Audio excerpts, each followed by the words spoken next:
this endless universe, the greatest means for the progress and renewal of existence is that all things are eaters and eaten. This is a condition that applies to all the particles of the universe, and it is through this means that created things are renewed, transformed into one another, and endowed with a new reality, unlike the previous one. And this indeed is the means of renewal. For instance, in the mineral kingdom, the soil absorbs the air and the water and decomposes the creatures within it, and thus enables the existence of plants. The more microscopic animals exist in the soil, the better the plants will grow. And when the plant has grown, it is consumed by the animal, is incorporated in its body, and is endowed with a new existence. Thus it progresses further and assumes a higher reality than that which it initially possessed. This indeed is the means of progress and renewal from the mineral to the vegetable, from the vegetable to the animal, and from the animal to the human world. For as plants grow, they are eaten by the animal and replace those elements which have been depleted in the latter's body. In this manner, the plants enter the animal kingdom. The microscopic organisms in the air, water, and food enter in turn the body of man and replace that which has been assimilated therein. Thus there is progress in these passages and renewals. The mineral passed from the mineral to the vegetable, then to the animal, and finally to the human realm.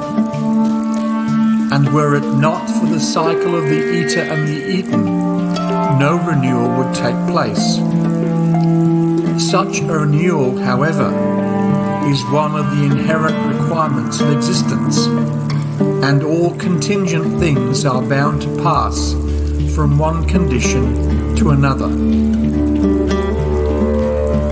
The pain and sting of death consists in the dissolution of what was composed and its passage from one condition to another.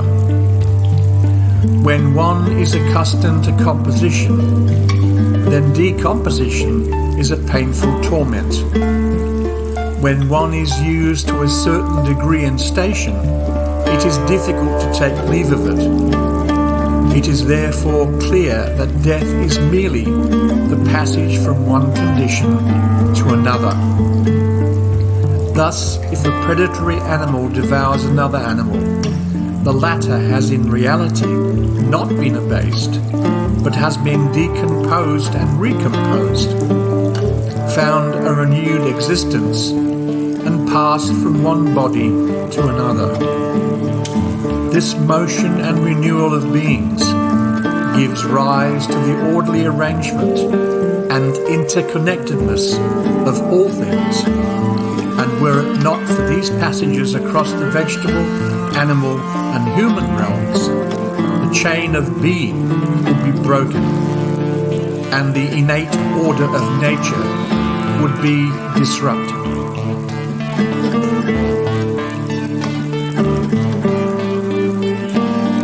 Question: why is the expression "He is God" used at the beginning of the tablets and epistles?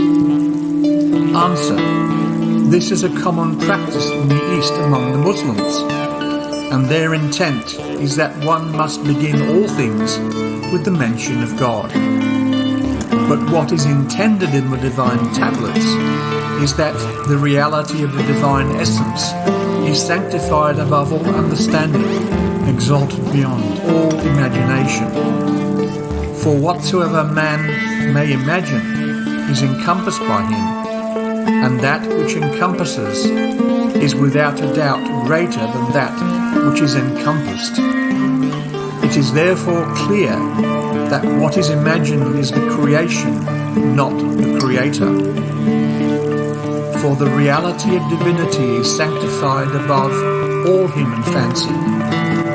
In this day, all people are worshippers of idle fancies, for they conceive a God in the realm of imagination and worship him. Thus, if you were to ask someone who is engaged in prayer, "Whom are you worshipping?" he would say, "God." What God? God as I imagine him. Whereas that which is in his imagination is not God. All people are therefore worshippers of their own thoughts and fancies. Thus for man there is no path to tread, and no place to turn, save unto the holy manifestations. For, as already mentioned, the reality of divinity is transcendent, sanctified, and beyond all imagination. All that can be imagined are the holy and divine manifestations. There is nowhere else for man to direct his gaze, and should he pass beyond this, he will fall prey to delusion. Thus, what is meant by the words, "He is God," is that manifest being is the promised beauty and the day star of truth, the exponent of the secrets of lordship and divinity, the repository of the mysteries of the All-Merciful, and the source of the signs of his singleness. And that I have begun my discourse with his blessed name.